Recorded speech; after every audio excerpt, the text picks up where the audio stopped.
إن الحمد لله نحمده ونستعينه ونستغفره ونعوذ بالله من شرور أنفسنا ومن سيئات أعمالنا من يهده الله فلا مضل له ومن يضلل فلا هادي له أشهد أن لا إله إلا الله وحده لا شريك له وأشهد أن محمدا عبده ورسوله أعوذ بالله من الشيطان الرجيم بسم الله الرحمن الرحيم قل هو الله أحد الله الصمد لم يلد ولم يولد ولم يكن له كفوا أحد۔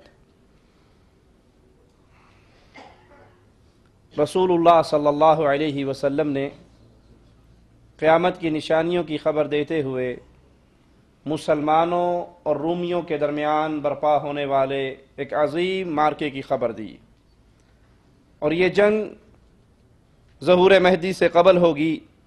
آپ نے اس کا نام الملحمۃ الکبریٰ رکھا۔ ابو داؤد میں ہے، رسول اللہ صلی اللہ علیہ وسلم نے فرمایا بیت المقدس کی آبادی دراصل مدینہ کی بربادی ہوگی، اور جب مدینہ کی بربادی ہوگی تو ایک عظیم مارکہ شروع ہو جائے گا۔ وہ مارکہ شروع ہوا تو قسطنطنیہ فتح ہوگا، اور جب یہ فتح ہوگا تو پھر جلد ہی دجال ظاہر ہو جائے گا۔ صحیح مسلم میں ہے، اللہ کے نبی صلی اللہ علیہ وسلم نے فرمایا تم لوگ رومیوں سے صلح کر لو گے، پھر تم اور وہ مل کر اپنے ایک مشترکہ دشمن سے لڑائی کرو گے، تم اس جنگ میں فتح پاؤ گے اور پھر ایک مقام پر قیام کرو گے، مال غنیمت تمہیں بہت زیادہ ملے گا۔ جب تم جنگ سے واپس آؤ گے، ایک جگہ پر قیام کرو گے، تو ایک عیسائی کھڑا ہوگا، اور وہ کھڑا ہونے کے بعد اعلان کرے گا اپنی صلیب کو بلند کر کے کہ آج صلیب غالب آ گئی۔ ایک مسلمان کو اس کے اس جملوں پر غصہ آئے گا، وہ آگے بڑھے گا اور اس سے صلیب لے کر صلیب کو ٹکڑے ٹکڑے کر دے گا۔ یہ سن کر اور یہ منظر دیکھ کر عیسائی غضبناک ہو جائیں گے، اور وہ جنگ کے لیے، لڑائی کے لیے، مارکے کے لیے تیار ہوں گے۔ مسلمان بھی ہتھیار سنبھال لیں گے اور اللہ مسلمانوں کو شہادت عطا فرمائے گا۔ صحیح مسلم میں اسی واقعے کی کچھ تفصیل اس طرح ہے، قیامت اس وقت تک قائم نہ ہوگی جب تک عیسائی اعماق کے مقام پر پڑاؤ نہ ڈالے۔ عیسائیوں کے مقابلے کے لیے مدینے سے ایک لشکر روانہ ہوگا۔ جب یہ لشکر آپس میں ایک دوسرے کے مقابل صف آرا ہو جائیں گے تو عیسائی کہیں گے ہمیں ان سے جنگ کرنے دو جو ہمارے اپنے ہیں، یعنی جو مسلمانوں نے سابقہ جنگوں میں قیدی بنائے ہوں گے اور وہ مسلمانوں کے پاس جا کر مسلمان ہو چکے ہوں گے، اسلام میں داخل ہوں گے، تو عیسائی کہیں گے ہم تم سے نہیں بلکہ جو ہمارے اپنے تھے اور اب وہ تمہارے بن گئے ہیں ان کو فرنٹ پہ لاؤ، ہم ان سے لڑنا چاہتے ہیں۔ تو مسلمان کہیں گے اللہ کی قسم ہم اپنے مسلمان بھائیوں کو تنہا نہیں چھوڑیں گے، تمہارے مقابلے پہ اکیلے نہیں چھوڑیں گے۔ پھر مارکہ برپا ہوگا تو مسلمانوں کی لشکر کا ایک حصہ، تیسرا حصہ وہ میدان جہاد کو، میدان جنگ کو چھوڑ دے گا۔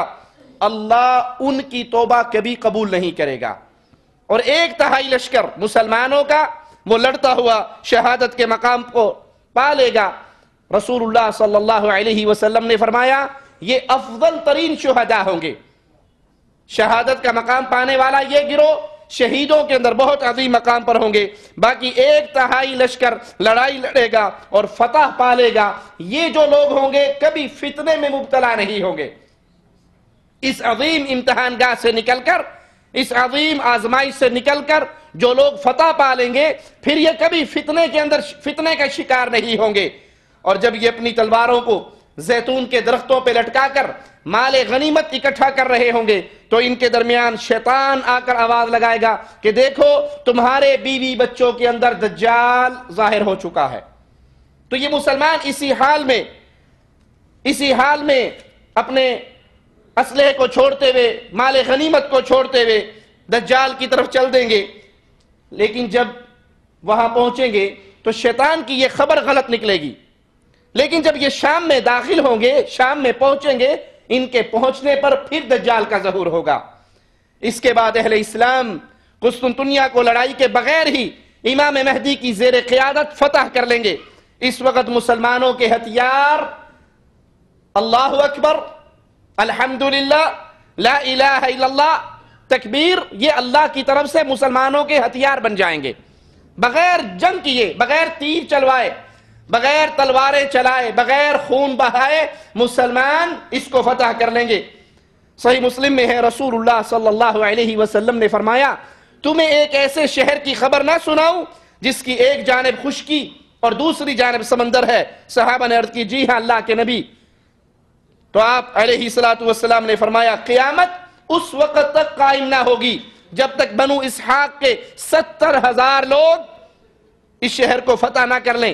وہ کسی قسم کا اسلحہ استعمال نہیں کریں گے اور نہ ہی کوئی تیر پھینکیں گے، بس وہ اتنا کہیں گے، لا الہ الا اللہ واللہ اکبر، شہر کا ایک طرف کا حصہ فتح ہو جائے گا۔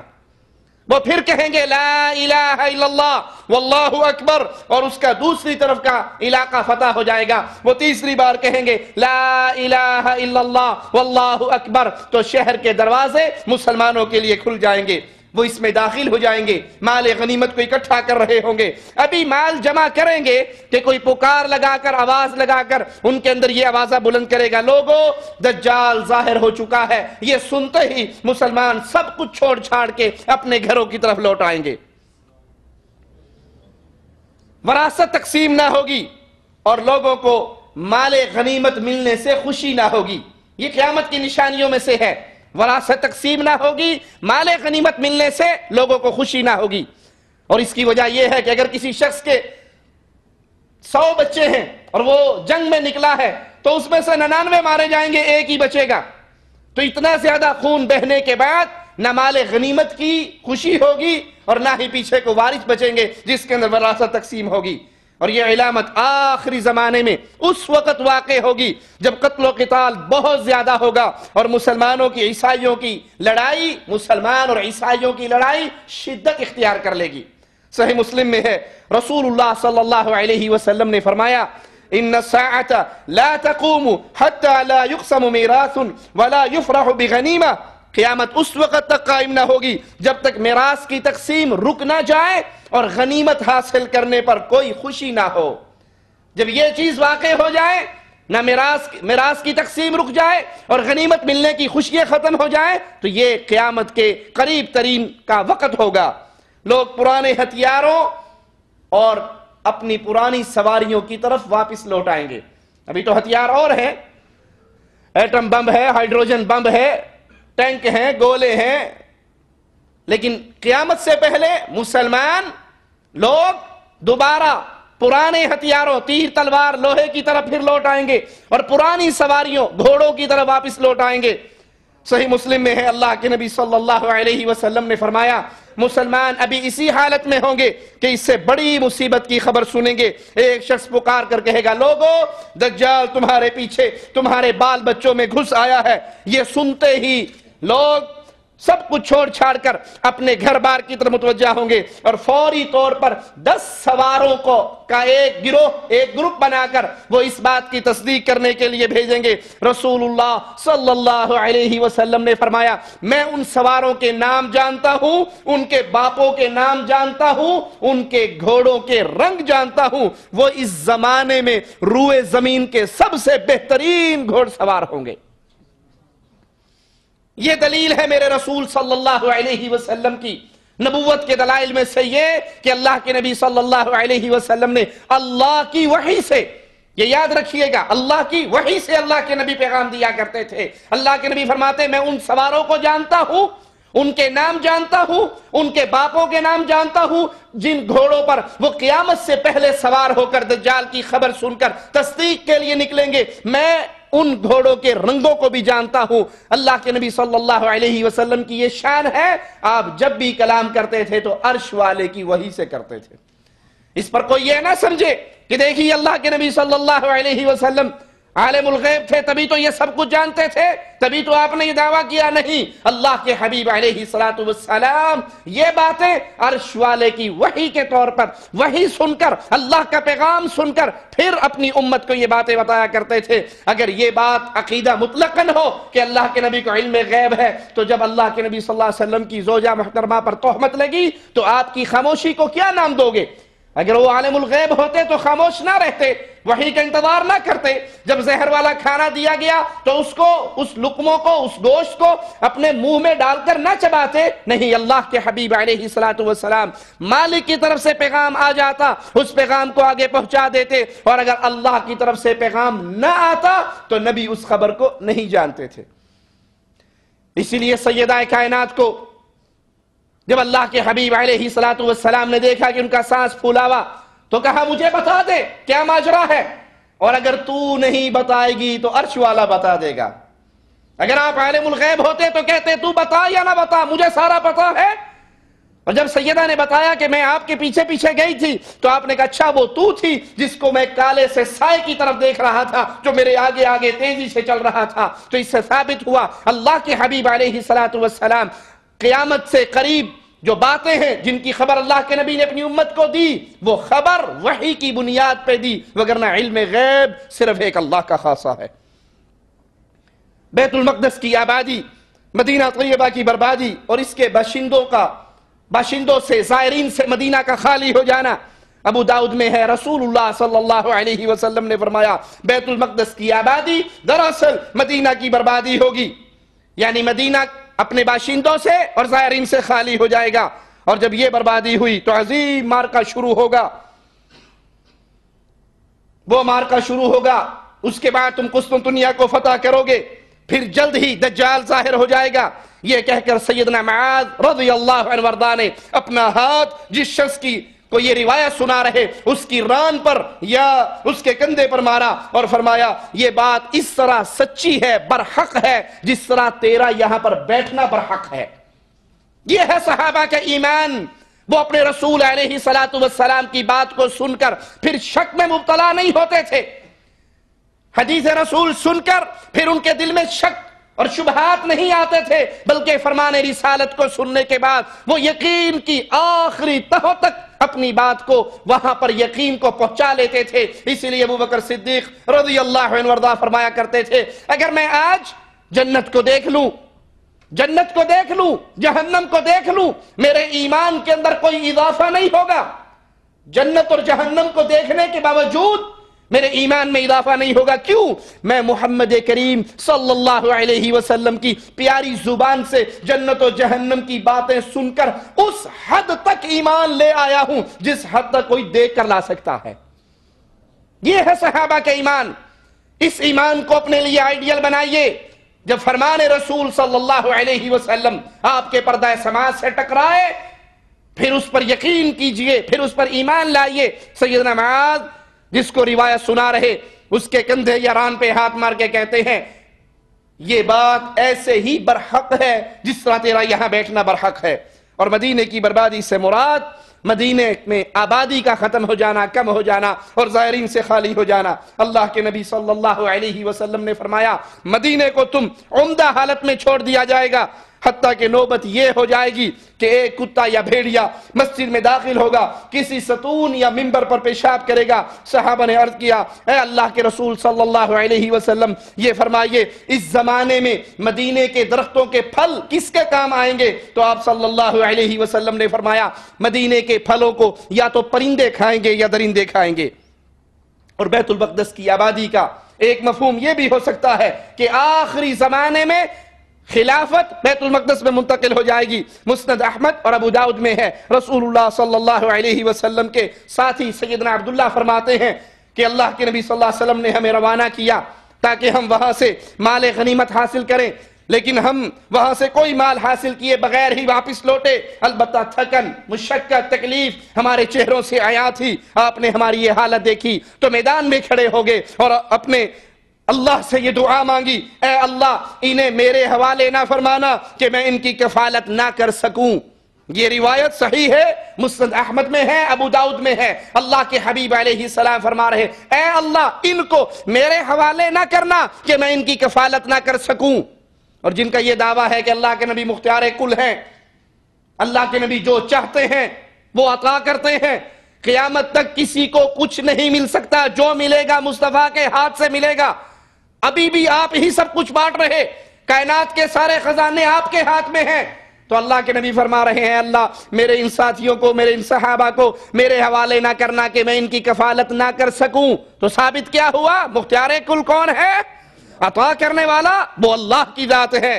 میرے حوالے نہ کرنا کہ میں ان کی کفالت نہ کر سکوں، اور نہ ہی انہیں ان کے سپردوں کے، ان کے نفسوں کے حوالے کرنا کہ یہ عاجز ہو جائیں، اور نہ انہیں لوگوں کے حوالے کرنا کہ وہ دوسروں کو ان پہ ترجیح دیں۔ پھر آپ صلی اللہ علیہ وسلم نے میرے سر پہ اپنا دست مبارک رکھا اور فرمایا اے عبداللہ جب تم یہ دیکھو کہ خلافت ارض مقدس میں منتقل ہو گئی، اس وقت زلزلے، پریشانیاں، بڑی مصیبتیں قریب آ جائیں گی، اس دن قیامت اس سے بھی زیادہ نزدیک ہوگی جتنا میرا یہ ہاتھ تمہارے سر سے نزدیک ہے۔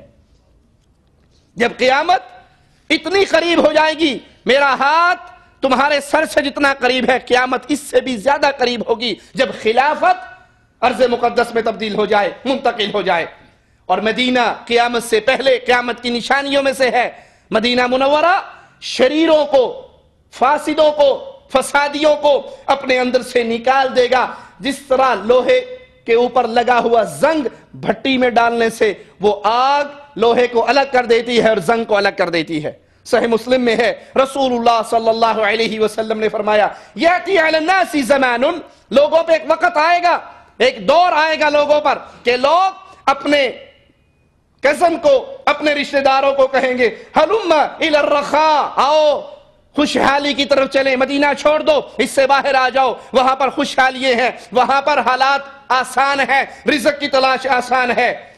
والمدینۃ خیر لہم لو کانوا یعلمون، لوگ تو اپنے رشتہ داروں کو، اپنے چچا کے بیٹوں کو بلائیں گے کہ یہاں مدینہ سے باہر نکلو، زیادہ آسانیاں ہیں، زیادہ آسان رزق ہے، لیکن یاد رکھو مدینہ ان کے لیے زیادہ بہتر ہے اگر وہ جانتے ہوں۔ مدینہ میں رہنا، مدینہ کے اندر برکتیں، مدینہ کے اندر رہتے ہوئے اللہ کا فضل و کرم، وہ ان کے لیے زیادہ بہتر ہے اگر وہ جانتے ہو۔ والذی نفسی بیدی، اس ذات کی قسم جس کے ہاتھ میں محمد صلی اللہ علیہ وسلم کی جان ہے، جب بھی کوئی شخص مدینہ سے بے رغبتی کی بنیاد پر وہاں سے نقل مکانی کرے گا، اللہ اس سے بہتر شخص کو اس کی جگہ پر مدینے میں آباد کر دے گا۔ اگر کوئی مدینہ کو چھوڑ کر مال و زر کی تلاش میں اس وقت باہر نکلے گا، اس سے بہتر بندے کو اللہ وہاں پر منتقل کر دے گا۔ خبردار، مدینہ بھٹی کی آگ کی طرح ہے، جیسے وہ اپنے اندر سے خبیث لوگوں کو نکال باہر کرے گا، اور اس وقت تک قیامت قائم نہ ہوگی جب تک مدینہ اپنے اندر سے شریر لوگوں کو نہ نکال دے۔ جس طرح بھٹی لوہے کا میل اور کچیل اتار دیتی ہے، اس طرح مدینہ اپنے اندر سے شریروں کو باہر نکال دے گا۔ قیامت کی نشانیوں میں سے پہاڑوں کا اپنی جگہ سے ہل جانا۔ رسول اللہ صلی اللہ علیہ وسلم نے فرمایا لا تقوم الساعہ، اس وقت تک قیامت قائم نہ ہوگی حتی تزول الجبال عن اماکنها، جب تک پہاڑ اپنی جگہ سے ٹل نہ جائیں۔ یہ قیامت کی نشانیوں میں سے ہے، اور تم ایسے عظیم حوادث اور واقعات کا مشاہدہ نہ کر لو جو تم نے اس سے پہلے نہ دیکھے ہوں۔ اسی طرح قیامت کی نشانیوں میں سے ایک قحطانی شخص کا ظہور اور لوگوں کا اس کی اطاعت پہ اکٹھا ہو جانا۔ یہ آخری زمانے میں بنو قحطان میں سے ایک شخص خروج کرے گا، اس کی قیادت پر لوگ اکٹھے ہو جائیں گے۔ صحیح بخاری میں ہے، اللہ کے نبی صلی اللہ علیہ وسلم نے فرمایا لا تقوم الساعہ، اس وقت تک قیامت قائم نہ ہوگی حتی یخرج رجل من قحطان، جب تک قبیلہ قحطان سے ایک شخص ظاہر نہ ہو جائے جو لوگوں کو اپنی لاٹھی سے ہانکے گا۔ اللہ کے حبیب علیہ السلام کی بتائی ہوئی یہ نشانیاں جس طرح آپ نے بیان فرمائی، اسی طرح یہ نشانیاں پوری ہوتی آ رہی ہیں، اور جو باقی ہیں چشم فلک دیکھے گی، لوگ دیکھیں گے کہ مصطفیٰ علیہ السلام کی بتائی ہوئی ہر بات پوری ہو چکی۔ کیوں؟ یہ شان مصطفیٰ ہے، یہ مقام محمد رسول اللہ ہے صلی اللہ علیہ وسلم، کہ وہ کلام اس وقت کرتے ہیں جب عرش والا ان سے کلام کرواتا ہے۔ وَمَا يَنطِقُ عَنِ الْهَوَىٰ إِنْ هُوَ إِلَّا وَحْيٌ يُوحَىٰ، ہر بندہ اپنی مرضی سے بات کرتا ہے، اور مصطفیٰ صلی اللہ علیہ وسلم جب دین کی بات بتاتے ہیں، اسلام کی بات بتاتے ہیں، وہ اللہ کی وحی سے بتاتے ہیں۔ صحیح مسلم میں ہے، اللہ کے نبی علیہ السلام نے بیان فرمایا لا تذهب الأيام والليالي، دن اور رات کا یہ سلسلہ ختم نہیں ہوگا جب تک ایک آزاد کردہ غلام کے ہاتھ میں اقتدار نہ آ جائے، جس کا نام جہجہ ہوگا۔ یہ آزاد کردہ غلام ہوگا جب تک یہ حکمران نہ بن جائے، حکومت اس کے ہاتھ میں نہ آ جائے، اس وقت تک قیامت قائم نہ ہوگی۔ قیامت کی نشانیوں میں سے درندے، جمادات، انسان کا کوڑا، جوتے کے تسمے، یہ کلام کریں گے، یہ گفتگو کریں گے۔ ترمذی میں ہے، امام الانبیاء علیہ السلام نے فرمایا، اس ذات کی قسم جس کے ہاتھ میں میری جان ہے، قیامت اس وقت تک قائم نہ ہوگی جب تک جنگلی درندے انسانوں سے باتیں نہ کر لیں، انسان کا کوڑا اس کا ایک سرا اس سے کلام نہ کر لے، اس کے جوتے کے تسمے اس سے کلام نہ کر لیں، اس کی ران، انسان کی ران اس کے گھر والوں کے بارے میں اس کو ساری خبر نہ دے دے۔ انسان گھر سے باہر ہوگا، گھر میں آئے گا، اس انسان کی اپنی ران بول کر اس کو اس کے گھر والوں کی ساری باتوں کا بتا دے گی۔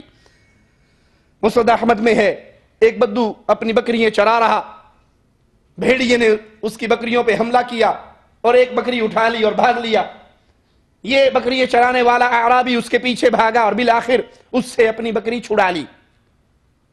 جب بکری چھڑائی، بھیڑیا آلتی پالتی مار کے اپنی دم اٹھا کے بیٹھ گیا اور اس سے کہنے لگا، تو نے اللہ کا دیا ہوا رزق مجھ سے چھین لیا۔ انسان کی زبان میں بولنے لگا، تو نے اللہ کا دیا ہوا رزق مجھ سے چھین لیا۔ وہ اعرابی کہنے لگا، سبحان اللہ، یہ بھیڑیا ہے اور یہ بھیڑیا ہو کر کتنی عجیب بات ہے، اپنی دم کو کھڑی کر کے ہمارے ساتھ انسانوں کی طرح باتیں کر رہا ہے۔ تو وہ بھیڑیا کہے گا، اس سے زیادہ عجیب بات وہ یہ ہے کہ رسول اللہ صلی اللہ علیہ وسلم کھجور کے 2 باغوں میں 2 پتھریلی زمین کے درمیان لوگوں کو گزرے ہوئے واقعات، گزرے ہوئے زمانے کی باتیں اور آنے والے حالات بتا رہے ہیں۔ یہ سنتے ہی بدو نے، اعرابی نے اپنی بکریوں کو آواز دی، مدینے کی طرف چلا اور رسول اللہ صلی اللہ علیہ وسلم کے دروازے پر دستک دی۔ آپ علیہ السلام جب نماز سے فارغ ہوئے تو سوال کی، وہ اعرابی کہاں ہے، بکریوں کا چرانے والا؟ وہ اٹھ کھڑا ہوا، اللہ کے حبیب علیہ السلام میں موجود ہوں۔ آپ نے فرمایا، حدث الناس بما سمعت وبما رأيت، جو کچھ تو نے سنا ہے اور جو کچھ تو نے دیکھا ہے وہ لوگوں کو بتا۔ اس نے صحابہ کرام کو بھیڑیے کا سارا واقعہ بیان کیا تو رسول اللہ صلی اللہ علیہ وسلم نے فرمایا، یہ اعرابی سچ کہتا ہے، کچھ علامات ایسی ہیں جو قیامت سے پہلے ظاہر ہوں گی۔ اس ذات کی قسم جس کے ہاتھ میں محمد صلی اللہ علیہ وسلم کی جان ہے، قیامت اس وقت تک قائم نہ ہوگی جب تک حالت یہ نہ ہو جائے کہ تمہارا ایک شخص اپنے گھر سے نکلے گا، اس کا جوتا، اس کا کوڑا یا لاٹھی اسے بتلائے گی کہ تمہارے جانے کے بعد تمہارے گھر والوں نے کیا کچھ کیا ہے۔ صحیح بخاری میں ہے، رسول اللہ صلی اللہ علیہ وسلم نے فرمایا، ایک شخص گائے کو ہانک کر لے جا رہا اور گائے کی پشت پہ اس نے سامان لادا ہوا، گائے کی پشت پہ سامان لادا ہوا اس کو چلا کر لے کر جا رہا، تو گائے اس سے کہنے لگی کہ دیکھو، جو کام تم مجھ سے لے رہے ہو اللہ نے مجھے اس کام کے لیے پیدا نہیں کیا، میں تو کھیتی باڑی کے لیے پیدا ہوئی ہوں، میں سامان اٹھانے کے لیے پیدا نہیں ہوئی، جو کام تم مجھ سے لے رہے ہو اللہ نے مجھے اس کام کے لیے پیدا نہیں کیا۔ لوگ کہیں گے، سبحان اللہ، یہ گائے ہے، یہ جانور ہے اور انسانوں کی طرح بات کرتی ہے۔ رسول اللہ صلی اللہ علیہ وسلم نے فرمایا، میں، ابو بکر، عمر اس بات پر ایمان رکھتے ہیں۔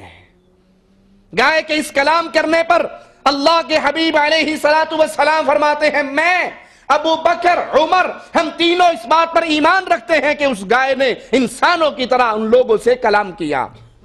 ابو بکر و عمر رضی اللہ عنہما کے ایمان کا انکار کرنے والوں، اس دنیا کے اندر تمہاری اس سے بڑی بدنصیبی کیا ہوگی کہ جس کے ایمان کی گارنٹی امام الانبیاء، امام کائنات صلی اللہ علیہ وسلم ارشاد فرما رہے، تم اس کے ایمان کا انکار کرتے ہو، کسی عام آدمی کے ایمان کا نہیں۔ اور ابو بکر و عمر کی شان کا کیا کہنا، اللہ کے حبیب علیہ السلام نے اپنے اس فرمان میں ابو بکر و عمر سے پہلے مشورہ نہیں کیا، ان سے پہلے پوچھا نہیں کہ کیا تم میری بات کی تصدیق بھی کرو گے یا نہیں۔ ان کے ایمان کی کیفیت یہ تھی کہ محمد کریم صلی اللہ علیہ وسلم ارشاد فرماتے ہیں، لوگوں یہ جو بات کہی گئی ہے میں بھی اس کو مانتا ہوں، میرا ابو بکر بھی اس کو مانتا ہے اور میرا عمر بھی اس کو مانتا ہے رضی اللہ عنہما۔ اے اللہ، تجھے تیرے پیارے چہرے کا واسطہ ہے، اے اللہ ہم تیرے حبیب سے محبت کرتے ہیں، تیرے حبیب کے پیارے صحابہ ابو بکر و عمر اور تمام صحابہ سے محبت کرتے ہیں۔ اللہ ہمیں جنت میں ہمیں ہمارے پیارے رسول صلی اللہ علیہ وسلم اور آپ کے پیارے ساتھی ابو بکر عمر عثمان و علی اور صحابہ کے ساتھ جنت میں اکٹھا فرمانا۔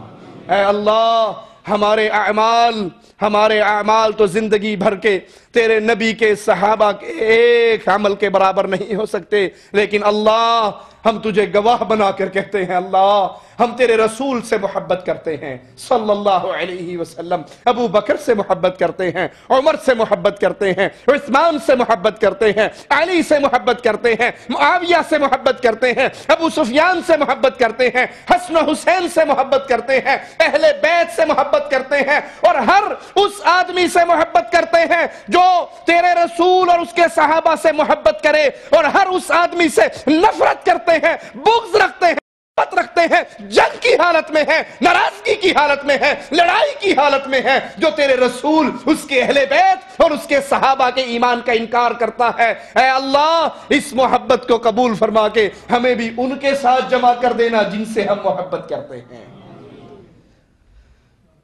قیامت سے پہلے اسلام دنیا سے مٹ جائے گا، قیامت کی نشانیوں میں سے، اور قرآن کریم سینوں میں سے اور کتاب میں سے مصاحف میں سے اٹھا لیا جائے گا۔ ابن ماجہ میں ہے، رسول کریم صلی اللہ علیہ وسلم نے فرمایا اسلام کو اس طرح مٹا دیا جائے گا جس طرح کثرت استعمال سے کپڑے کا رنگ، اس کے دھاگوں کا رنگ مٹ جاتا ہے، نقش و نگار مٹ جاتے ہیں، حتیٰ کہ نوبت یہ ہو جائے گی کسی کو کچھ پتہ نہ ہوگا نماز، روزہ اور قربانی کسے کہتے ہیں اور صدقہ کس چیز کا نام ہے۔ قرآن مجید کو ایک ہی رات میں اٹھا لیا جائے گا، حتیٰ کہ روئے زمین پر ایک آیت بھی نہ بچے گی۔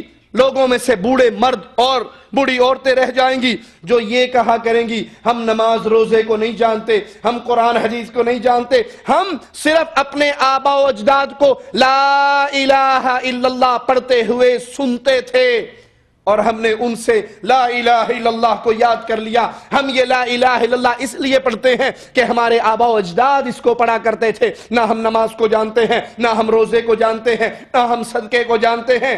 سیدنا حذیفہ بن یمان نے جب یہ حدیث بیان کی تو لوگوں نے تعجب کیا، اور کسی پوچھنے والے نے ان سے پوچھا کہ کیا یہ کلمہ ان کو فائدہ دے گا جب وہ نہ نماز جانتے ہوں گے، نہ روزہ جانتے ہوں گے، نہ قربانی جانتے ہوں گے؟ تو سیدنا حذیفہ نے منہ پھیر لیا۔ اس نے پھر پوچھا، سیدنا حذیفہ نے پھر منہ پھیرا، 3 مرتبہ اپنے چہرے کو اس سائل کی بات سن کے دوسری طرف کیا، اور پھر اس کے بعد کہا کہ یہ کلمہ، یہ لا الہ الا اللہ انہیں نار جہنم سے بچا لے گا۔ فتنوں کے اس دور میں، قیامت کے قرب کے ان ایام میں جب نماز روزے کی پہچان ختم ہو جائے گی، نہ کوئی نماز پڑھنے والا ہوگا، نہ نماز جاننے والا ہوگا، نہ روزہ رکھنے والا ہوگا، نہ روزہ جاننے والا ہوگا، وہ صرف لا الہ الا اللہ کو جانتے ہوں گے، اور اس لا الہ الا اللہ کی وجہ سے اللہ ان کو جہنم کی آگ سے بچا لے گا۔ کیا ثابت ہوا کہ اگر توحید پلے میں رہی تو جہنم سے چھٹکارے کی امید ہے، اور اگر شرک داخل ہو جائے، لا الہ الا اللہ، لا الہ الا اللہ اس کا فہم ختم ہو جائے، اس کی تمیز ختم ہو جائے، یہ زبانوں سے اٹھ جائے اور انسان شرک اکبر کی وادی میں دوڑتا چلا جائے، قبروں پہ سجدے کرے، قبروں کا طواف کرے، غیر اللہ کی نظر دے، غیر اللہ کی نیاز دے، ان کے لیے ذبح کرے، ان سے ڈرے، ان سے مانگے، ان کے سامنے روئے، ان کو اپنا مشکل کشا، حاجت روا، غوث اعظم، بگڑی بنانے والا سمجھے۔ اگر لا الہ الا اللہ کی تمیز ختم ہو جائے تو پھر یہ مشرک ہے جو جہنم کا ایندھن بننے والا ہے، اور اگر لا الہ الا اللہ کا تعارف اور اس کی تمیز باقی رہے تو پھر اس بنیاد پہ اللہ ضرور ان لوگوں کو جہنم کی آگ سے بچا لے گا۔ قیامت کی نشانیوں میں سے بیت اللہ پر حملہ آور لشکر، اللہ اس لشکر کو زمین میں دھسا دے گا۔ نبی کریم صلی اللہ علیہ وسلم نے خبر دی ایک لشکر آئے گا، ایک شخص کو، قریش میں سے ایک شخص کو جو امام مہدی ہوں گے گرفتار کرنا چاہتا ہوگا، اللہ اس پورے لشکر کو ہی زمین میں دھسا دے گا۔ صحیح مسلم میں ہے، سیدنا عبید اللہ کہتے ہیں حارث بن ربیعہ اور عبداللہ بن صفوان، یہ دونوں مومنوں کی ماں ام سلمہ رضی اللہ تعالی عنہا ان کے پاس جاتے ہیں، میں بھی ان کے ساتھ ہوں، اور ان سے اس لشکر کے بارے میں سوال کرتے ہیں جسے زمین میں دھسا دیا جائے گا، تو مومنوں کی ماں نے کہا کہ رسول اللہ صلی اللہ علیہ وسلم نے فرمایا ایک پناہ لینے والا بیت اللہ میں پناہ لے گا، اس کی طرف ایک لشکر ارسال کیا جائے گا، وہ لشکر جب ایک کھلے میدان میں پہنچے گا تو اللہ کے حکم سے وہ پورا لشکر زمین میں دھسا دیا جائے گا۔ مومنوں کی ماں کہتی ہے میں نے سوال کیا یا رسول اللہ صلی اللہ علیہ وسلم، اس لشکر میں تو مختلف قسم کے لوگ ہوں گے، کچھ مجبوراً ان کے ساتھ چلائے جائیں گے، کچھ مسافر ہوں گے، سارے دھسا دیے جائیں گے؟ تو آپ نے فرمایا ہاں ساروں کو دھسا دیا جائے گا، لیکن قیامت کے دن ہر انسان اپنی نیت پہ اٹھے گا۔ جو اس گناہ میں ان کے ساتھ شریک تھا، اس جرم میں ان کا ساتھی تھا، وہ اسی نیت پہ اٹھے گا۔ جس کو مجبور کر کے، جس کا دل مطمئن نہیں تھا، جان کے ڈر سے نکلا، یا کوئی مسافر تھا جو اس قافلے کو چلتا دیکھ کر اس میں شامل ہو گیا، تو ہر بندہ اپنی نیت پہ اٹھایا جائے گا۔ لیکن اس وقت ان کا ساتھ دینے کی نحوست اتنی بڑی ہوگی کہ اس نحوست کی وجہ سے جب عذاب آئے گا تو سارے غرق ہو جائیں گے۔ اس لیے اللہ کے لیے اپنی ان مجلسوں پر نظر دوڑائیے جن مجلسوں میں اللہ کی توحید کا انکار کیا جاتا ہے، صحابہ کرام پہ طعن کیا جاتا ہے، شرک اکبر کے نعرے لگائے جاتے ہیں۔ ان میں شریک نہ ہو، نہ سیاست کے نام پہ، نہ جمہوریت کے نام پہ، نہ چندہ لینے کے نام پہ، نہ کسی ملک کو آزاد کرانے کی جنگ کے نام پہ۔ کیوں؟ یہ شرک اکبر کرنے والا جلوس، یہ قبروں پہ سجدے کرنے والے، یہ قبروں کا طواف کرنے والے، یہ درختوں کی عبادت کرنے والے، یہ پیر بابا کی عبادت کرنے والے، تم ان میں کسی بھی طریقے سے شامل ہوگے، ان میں شامل ہونا اتنی بڑی نحوست ہے کہ اگر عذاب آیا تو جہاں یہ ہلاک ہوں گے وہاں تمہارے ہلاک ہونے کا بھی ڈر ہے۔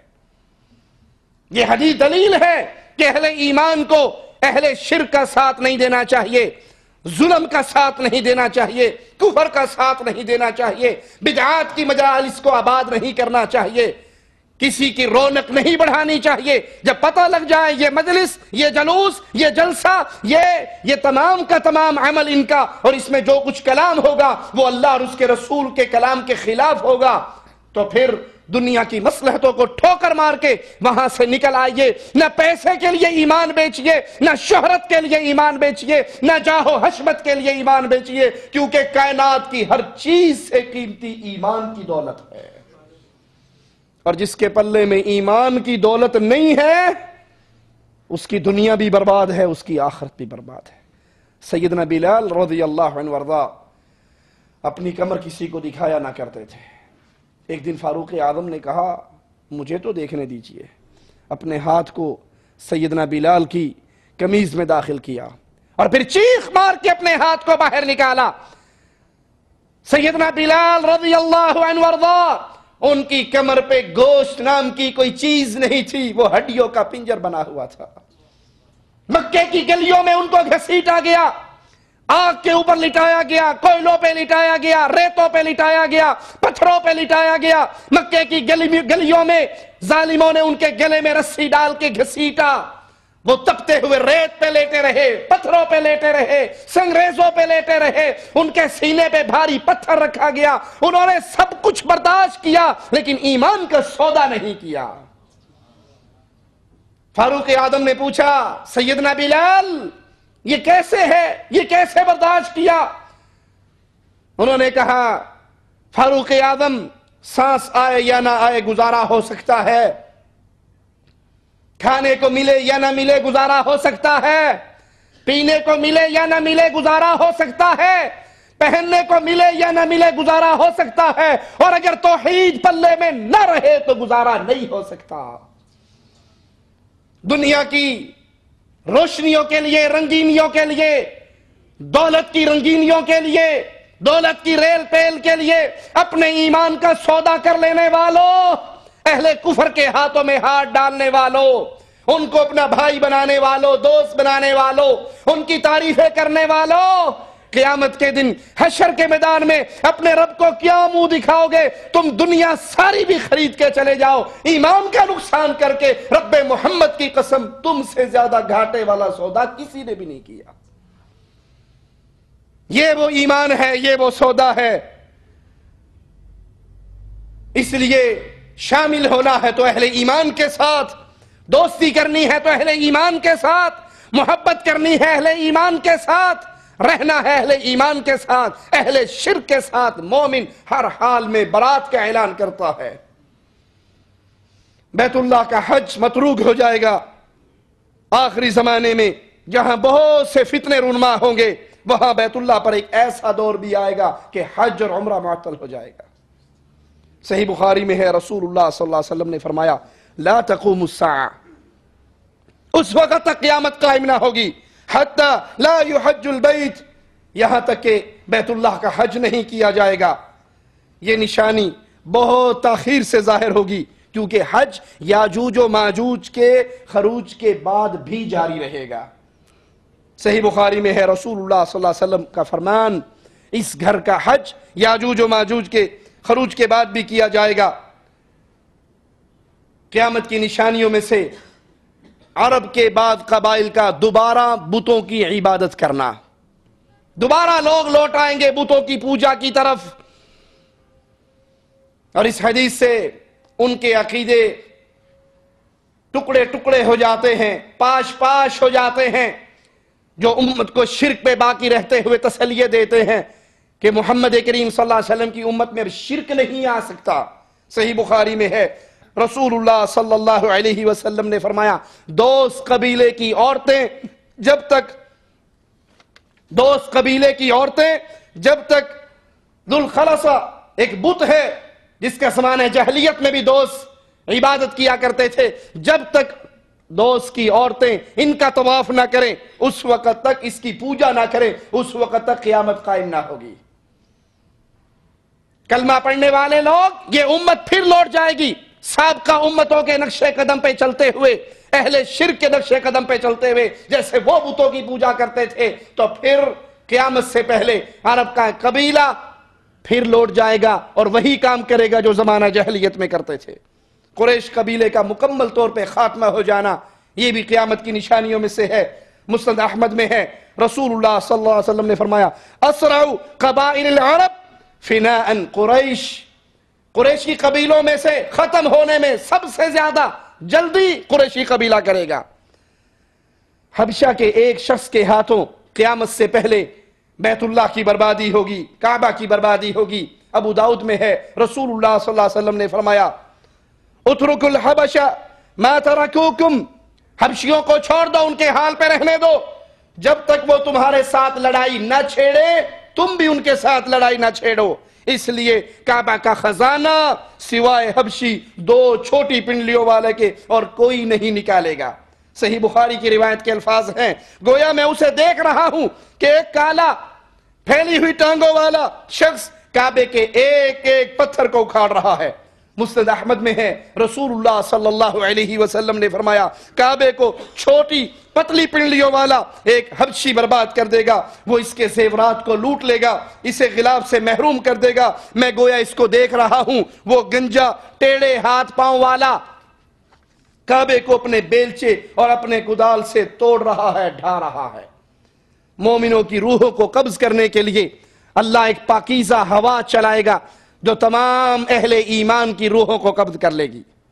یاد کر لیجئے، جب تک اہل توحید زندہ رہیں گے، جب تک اللہ اللہ کا آوازہ لگانے والے زندہ رہیں گے، قیامت قائم نہ ہوگی، اور قیامت شریر ترین لوگوں پہ قائم ہوگی، اہل شرک پہ قائم ہوگی۔ صحیح مسلم میں ہے، رسول اللہ صلی اللہ علیہ وسلم نے دجال کے نکلنے کا ذکر کیا اور ایک لمبی حدیث بیان فرمائی، حتیٰ کہ آپ نے یہ الفاظ بھی فرمائے کہ وہ اسی حال میں ہوں گے، اچانک اللہ تعالیٰ ایک پاکیزہ ہوا کو بھیجے گا، جو اس ہوا کو اپنی بغلوں کے نیچے محسوس کریں گے، وہ ہر مومن کی روح کو قبض کر لے گی۔ روئے زمین پر سوائے برے اور شریر لوگوں کے کوئی باقی نہ رہے گا، جو گدھوں کی طرح سر عام جفتی کریں گے، بدکاری کریں گے، اور ایسے ہی لوگوں پر قیامت قائم ہوگی۔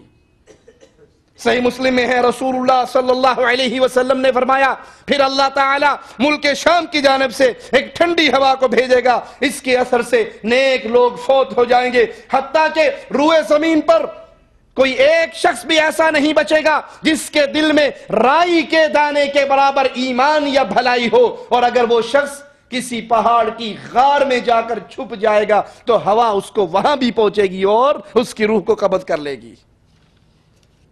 اللہ کے لیے اس توحید کے عقیدے پہ قائم رہیے۔ اس توحید کے عقیدے پہ قائم رہنا، توحید کے عقیدے کو تسلیم کرنا، یہ اہل ایمان کی نشانی ہے۔ اور یاد رکھیے، جب تک مواحد باقی رہیں گے، توحید کو ماننے والے باقی رہیں گے، یہ جہاں برقرار رہے گا۔ اور جب توحید مٹ جائے، اللہ کو پہچاننے والے نہ رہیں، شریر ترین لوگ دنیا پہ باقی رہیں، اور کبھی نہ بھولیے کائنات کی مخلوق میں سب سے زیادہ شریر، سب سے زیادہ گندے، سب سے زیادہ خبیث اللہ کے ساتھ شرک کرنے والی قوم ہے۔ مالک ان کا ذکر اپنی کتاب میں کیسے کرتا ہے؟ اولئک ہم شر البریہ، جو لوگ کفر کرتے ہیں اللہ کے ساتھ اور شرک کرتے ہیں، شرک کرنے والے کائنات کی ساری مخلوق میں سب سے گندی مخلوق ہے۔ کیڑے بھی اللہ کی مخلوق ہیں، سور بھی اللہ کی مخلوق ہے، گدھا بھی اللہ کی مخلوق ہے۔ گندگی میں جینے والے، گندگی پر پلنے والے، گٹر کی گندگی میں رینگنے والے کیڑے کس کی مخلوق ہیں؟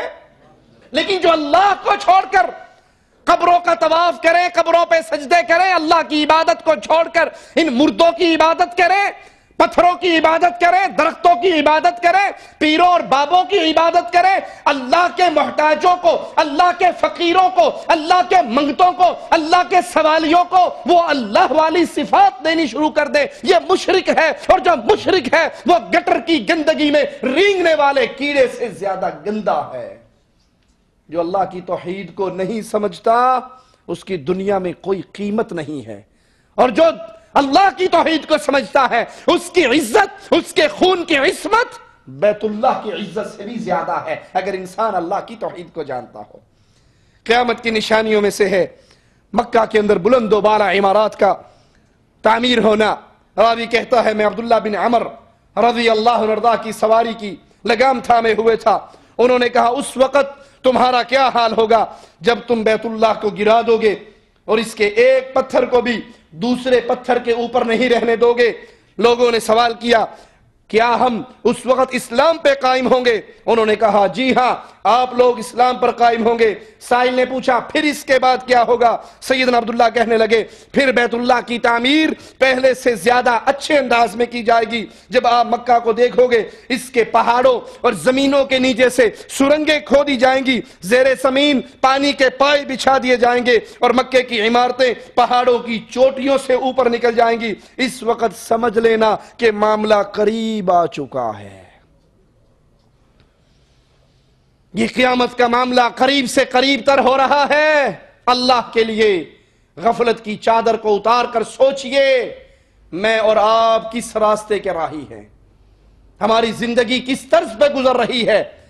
اپنے عقیدوں کی سب سے پہلے اصلاح کیجئے، پھر اپنے اعمال کی اصلاح کیجئے، اور پھر موت کو ہمیشہ یاد رکھیے۔ صبح کر لو تو شام تک زندہ رہنے کی امید نہ رکھو، شام ہو جائے تو صبح تک زندہ رہنے کی امید نہ رکھو۔ قیامت کی نشانیوں میں سے ایک اور نشانی امام الانبیاء، امام کائنات محمد الرسول اللہ صلی اللہ علیہ وسلم نے بیان فرمائی۔ آپ نے فرمایا لا تقوم الساعة حتى يلعن آخر الامت اولها، اس وقت تک قیامت قائم نہ ہوگی جب تک اس امت کے آخری لوگ اس امت کے پہلے لوگوں پر لعنتیں نہ کریں۔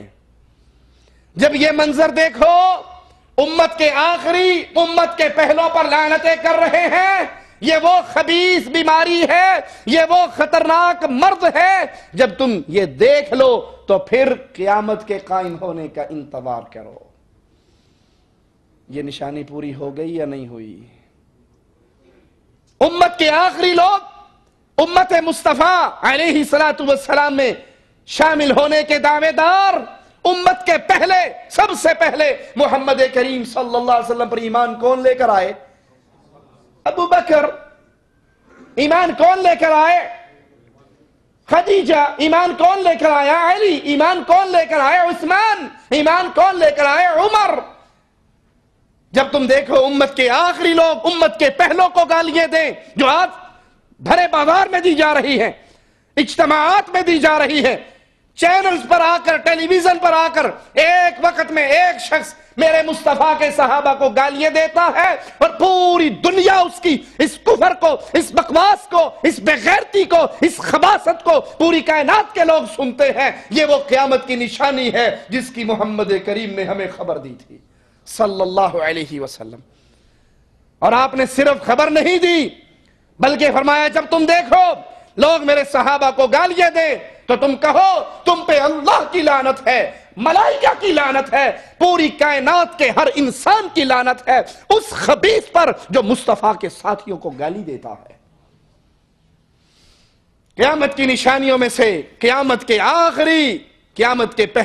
امت کے پہلے لوگوں کو گالیاں دیں گے کہ آج امام احمد بن حنبل رحمہ اللہ کو گالی نہیں دی جاتی؟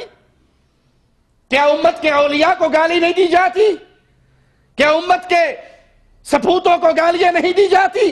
آپ بھی سنتے ہیں، آپ بھی پڑھتے ہیں، لیکن ایک سوال پہ غور کرنا، یہ سارا کفر دیکھنے کے بعد آپ کے اور میرے دل کے اندر ایمان کی کیفیت بدلتی ہے یا ویسے کی ویسے رہتی ہے؟ اور اگر فرق نہیں پڑتا، ہم اس کو معمولی سی بات سمجھ کے گزر جاتے ہیں، تو فکر کرنا آپ ایمان والے بھی ہو یا نہیں۔ میرے نبی کو اپنے ابتدائی پہلے ساتھیوں سے کتنی محبت تھی۔ صدیق اکبر آتے ہیں، یا رسول اللہ صلی اللہ علیہ وسلم، میرا بھائی عمر مجھ سے ناراض ہو گیا، میں نے معافی مانگی، مجھے معاف نہیں کر رہا، آپ ہماری صلح کروا دیں، مجھے معافی دلوا دیں۔ ناراض عمر ہیں، معافی ابو بکر مانگ رہے ہیں۔ اللہ کے حبیب علیہ السلام کو سیدنا ابو بکر سے محبت کتنی تھی۔ عمر کو آتے ہوئے دیکھا، کھڑے ہو گئے، آگے بڑھے، اس کے دامن کو پکڑ کے جھٹکا اور کہا کیا تم میرے اس ساتھی کو میری وجہ سے چھوڑ نہیں سکتے؟ حالانکہ معافی کے سوالی تو ابو بکر خود ہیں، لیکن اللہ کے نبی فاروق اعظم کو ڈانٹ کر کہہ رہے ہیں میرے اس ساتھی کو میری وجہ سے تم چھوڑ نہیں سکتے؟ تم وہ تھے جب میں تمہارے درمیان آیا، تم نے مجھے جھٹلایا، ابو بکر نے میری تصدیق کی، تم نے میرے اوپر آنے والی شریعت کا انکار کیا، ابو بکر نے مجھ پہ آنے والی وحی کا مجھ سے سنے بغیر تصدیق کی، تم نے اپنا مال روکا، ابو بکر نے اپنا مال مجھ پہ خرچ کیا، کیا میرے اس ساتھی کو میری وجہ سے نہیں چھوڑ سکتے؟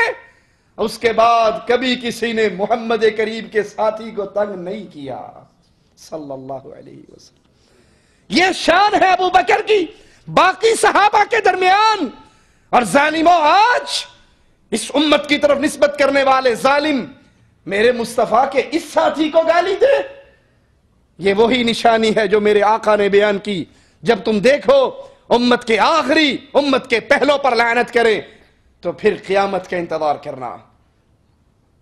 نئی سواریاں، نئی گاڑیاں، اس کی طرف بھی احادیث میں اشارہ ہوا ہے۔ آخری زمانے کی تفصیلات اور اس کی بہت سی ایجادات کا ذکر مختلف احادیث میں موجود ہے یا ان کی طرف اشارہ موجود ہے۔ مسند احمد میں ہے، رسول اللہ صلی اللہ علیہ وسلم نے فرمایا سَيَكُونُ فِي آخِرِ أُمَّتِي رِجَالٌ يَرْكَبُونَ عَلَى سُرُوجٍ كَأَشْبَاهِ الرِّحَالِ يَنزِلُونَ عَلَى أَبْوَابِ الْمَسَاجِدِ نِسَاؤُهُمْ كَاسِيَاتٌ عَارِيَاتٌ۔ میری امت کے آخری زمانے میں کچھ ایسے لوگ ہوں گے جو ایسے زینوں پر بیٹھیں گے جو سواریوں کی مانند ہوں گے اور وہ مساجد کے دروازوں پر اتریں گے۔ کچھ علماء اس حدیث سے استدلال کرتے ہوئے کہتے ہیں اس سے مراد آج کل کی ایجادات اور گاڑیاں ہیں۔ نماز پڑھنے بھی لوگ آتے ہیں تو سواریوں پر، کاروں پر، گاڑیوں پر، اور وہ مسجد کے دروازوں پہ آ کر رکتی ہے۔ حدیث کا اگلا جملہ کیا ہے؟ نساؤہم کاسیات عاریات، ان کی عورتیں کپڑے پہننے کے باوجود ننگی ہوں گی۔ یہ دونوں نشانیاں ہمارے اس دور میں پوری ہو چکی ہیں۔ اللہ محفوظ فرمائے تو فرمائے، وگرنہ دین کی طرف نسبت کرنے والوں کی عورتوں کا یہ حال ہے، عام دنیا کی عورتوں کا کیا کہنا۔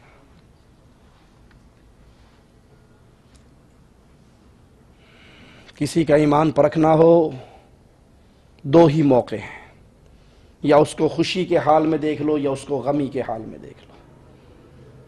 خوشی اور غمی پہ اگر انسان دین میں قائم ہے تو سمجھ لو یہ مومن ہے، اور اگر خوشی اور غمی میں آ کر وہ اپنے دین کی چادر کو اتار کر پھینک دیتا ہے کہ آج تو بیٹے کی شادی ہے، اکلوتا بیٹا ہے، آج تو اپنے من کی ساری مرادیں پوری کر لینے دو، تو پھر وہ دین کی طرف نسبت کرنے میں سچ نہیں بولتا۔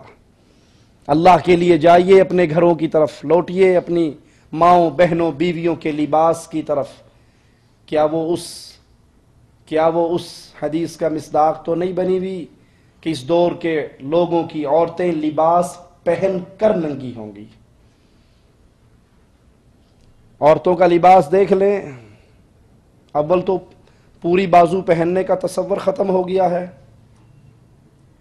بنیان کی طرح یہاں پر ایک پٹی ہوگی، باقی پوری بازو ننگی ہوگی۔ یہ تصور ہی مٹ گیا ہے کہ بازویں چھپانی ہے۔ لوگ تو روتے ہیں، ہم تو روتے ہیں ہاتھ چھپانے کے لیے، یہاں بازویں نہیں چھپ رہی۔ اور سینے کے گلے دیکھ لیجئے، ان کے گلے کتنے بڑے ہیں، وہ لباس پہن کر ان کا گلا یہاں تک نہیں آتا، اور کیا اس گلے سے ان کی پوری پوری چھاتیاں نظر نہیں آتی؟ یہ اس حدیث کا مصداق ہے، لباس پہنیں گی اور ننگی ہوں گی۔ نیٹ کا لباس، لون کے باریک کپڑے، اتنے ٹائٹ لباس، اتنی فٹنگ پہ کپڑے کہ دور سے نظر آ جائے کہ اس کی جسم کی جسامت کیا ہے۔ لباس ہوتا کس لیے ہے؟ جسم کو چھپانے کے لیے۔ اور جب لباس ایسا پہنا جائے کہ جسم کا ایک ایک انگ نظر آئے تو وہ لباس پہن کر بھی ننگی ہے۔ اندر کا لباس ہوتا ہے جسم کو چھپانے کے لیے، باہر کا برقع ہوتا ہے اندر کی زینت کو چھپانے کے لیے۔ ہمارے ہاں دونوں کا معاملہ الٹ ہو گیا ہے۔ اندر کا لباس مختصر، بازویں غائب، چھاتیاں بڑی، گلے بڑے بڑے، شلواریں ٹخنے سے ایک بالشت یا 4 انگلی اونچی، وہ ہونی عبداللہ کی، عبد الرحمن کی چاہیے تھی، اور وہ ہو بی بی صاحبہ کی گئی ہے۔ یہ رونے کا مقام ہے، رب محمد کی قسم ہمارے گھروں کی یہ حالت ہو چکی ہے۔ اس کے پجامے اتنے ٹائٹ، اس کی قمیض کا فیشن کہ پہلے دور میں قمیض گھٹنوں تک آتی تھی، اب ران تک آتی ہے، اس کا پورا جسم نظر آتا ہے۔ یہ لباس پہن کر ننگی ہے۔ اس لباس، اندر کے لباس کو چھپانے کے لیے برقعے کی ضرورت ہے، باہر کی بڑی چادر کی ضرورت ہے۔ لیکن افسوس، لوگوں کو زنا کی دعوت دینے والی یہ عورتیں، لوگوں کی طرف مائل ہونے والی، ان کو اپنی طرف مائل کرنے والی۔ جہاں عورتیں مجرم ہیں، یاد کرنا مرد اس سے بڑا مجرم ہے، چھوٹا مجرم نہیں ہے، جو اپنی عورت کو یہ لباس پہننے کی اجازت دیتا ہے، لا کر دیتا ہے۔ آپ دیکھ لیجئے مارکیٹ میں برقعے آج کل کس طرح کے آ رہے ہیں۔ اندر کا سوٹ 200 روپے کا، 250 روپے کا، 500 روپے کا، اور جس چادر سے وہ سوٹ چھپانا تھا اس پہ ستارے کا کام، موتیوں کا کام، شیشے کا کام، نگینے کا کام۔ وہ جو برقع ہے وہ 1000 روپے کا ہے۔ اس برقعے کا مقصد کیا تھا؟ جسم چھپانا۔ اور یہ برقع ایسا فتنہ بن چکا ہے، ایسا فتنہ بن چکا ہے کہ اس برقعے کو پہننے کے بعد 60 سالہ بابا بھی اگر نظر ڈال دے تو اس کی نظر فوراً نیچے نہیں ہوتی ہے۔ یہ مسلمان کی بیٹی ہے، یہ مسلمان کی بیوی ہے، یہ مسلمان کی بہن ہے۔ برقع ایسا ہونا چاہیے کہ نظر پڑے تو اپنے آپ جھک جائے، پھر ساڑھے کم دی نہیں، اور جب نظر پڑتے نظر ٹک جائے اس کے ڈریس پہ، اس کے لباس پہ، اس کی زینت پہ، اس کے نقاب پہ لگے ہوئے موتیوں پہ، تو سمجھ لینا چاہیے کہ یہ کسی دیوس کی بہن ہے، کسی دیوس کی بیوی ہے، کسی دیوس کی بیٹی ہے۔ میں آپ کو مثال دیتا ہوں پردہ کیسا ہونا چاہیے۔ ہمارے استاد حافظ عبداللہ بہاولپوری رحمۃ اللہ علیہ وہ سادہ برقعے کے قائل تھے، بڑی شدت کے ساتھ. سادہ برقع اپنے انڈیا پاکستان والوں نے دیکھا ہوگا, ٹوپی برقع جو ہوتا ہے جس کی آنکھوں کے آگے سوراخ ہوتے ہیں اور باقی وہ کھلا لباس ہوتا ہے. تو حافظ صاحب ملتان سے بہاولپور آ رہے, ان کی چھوٹی بیٹی نے وہ سادہ برقع پہنا ہوا, اور بڑے بیٹے کی بیوی نے جو عمر میں بڑی ہے اس نے وہ کالا فیشنی برقع جو ہے بازوؤں والا وہ پہنا ہوا. ٹرین میں جگہ نہیں ملی اور ایک جگہ پہ دونوں کھڑے ہو گئے, حافظ صاحب بھی, ان کی بہو بھی اور ان کی بیٹی بھی. اب بیٹی عمر میں چھوٹی ہے لیکن اس کا برقع سادہ ہے, کالے برقعے والی بڑی ہے عمر میں لیکن برقع اس کا کالا ہے, جسم کے ساتھ بازویں الگ ہیں, فٹنگ پہ لباس ہے, وہ برقع جو ہے جو اس کا فیشنی برقعے کا ڈیزائن ہوتا ہے. ایک بابا سیٹ پہ بیٹھا ہوا تھا, وہ تھوڑی دیر دیکھتا رہا, اس نے دیکھا پورے ڈبے میں کوئی سیٹ خالی نہیں ہے, کھڑا ہوا, وہ چھوٹی کماری لڑکی جو سادے برقعے میں تھی اس کی بازو پکڑی, کہنے لگا اماں تو ایتھے بیٹھ جا, اے جوان کڑی کھلوتی بھی رہے گی تو خیر صلاح ہے. یہ برقع ہے, یہ پردہ ہے. اب وہ کماری بچی ہے, اس کو اس کے برقعے نے سادہ اماں بنا دی. میں اپنا ذاتی واقعہ آپ کو سناتا ہوں. ایک دفعہ بہاولپور سے میں خانیوال آ رہا ٹرین میں, اور میری شادی کو میرا خیال ہے بمشکل 1 مہینہ گزرا ہوگا. خانیوال اسٹیشن پہ جب ہم رکے, میں نیچے کو جوس لینے گیا, میں اور میری بیگم دونوں سیٹ پر بیٹھے ہوئے, ایک سفید داڑھی والا بابا آیا. وہ مجھ سے پہلے داخل ہوا, میں اس کے پیچھے داخل ہوا. اس نے ٹکٹ دیکھا, سیٹ نمبر دیکھا, اس سیٹ پہ میری بیگم اور میں بیٹھے ہوئے تھے. وہ بلا جھجک آگے بڑھا اور اس نے بازو سے میری بیوی کو پکڑ لیا, جو ابھی شادی ہوئے مہینہ گزرا ہے. کہنے لگا اماں کھلو, یہ سیٹ میری ہے, ماں کھڑی ہو یہاں سے, یہ سیٹ میری ہے. اب اس کو نہیں پتا کہ اندر ماں ہے یا اس کی پوتی کی عمر کی ہے. یہ پردہ ہے, یہ پردہ ہے.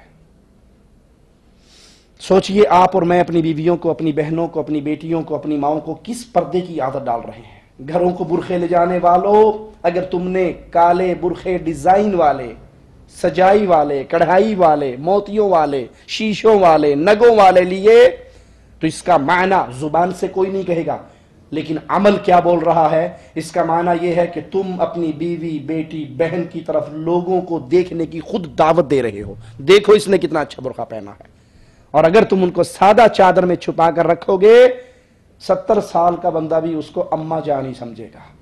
اللہ سے دعا ہے اللہ ہمارے گناہوں کو معاف فرمائے, اللہ ہماری خطاؤں کو معاف فرمائے, اللہ ہمیں زندہ رکھے, ایمان پہ رکھے, اللہ ہمیں موت دے تو اس حال میں دے, اللہ ہم سے راضی ہو, ہم اپنے اللہ سے راضی ہوں. اس حال میں بلائے کہ ہم ایمان کے خوبصورت زندگی, خوبصورت ایام, اللہ کی عبادت میں وہ ایام گزار رہے ہوں جن ایام میں ہماری روح قبض کی جا رہی ہو. اللہ ہمیں اس حال میں موت دینا میرے اللہ کہ ہمارے سارے گناہوں کو معاف کر کے تو ہمارا جنتی ہونے کا فیصلہ فرما چکا ہو. اقول قولی ھذا واستغفر اللہ لی ولکم ولسائر المسلمین فاستغفروہ انہ هو الغفور الرحیم.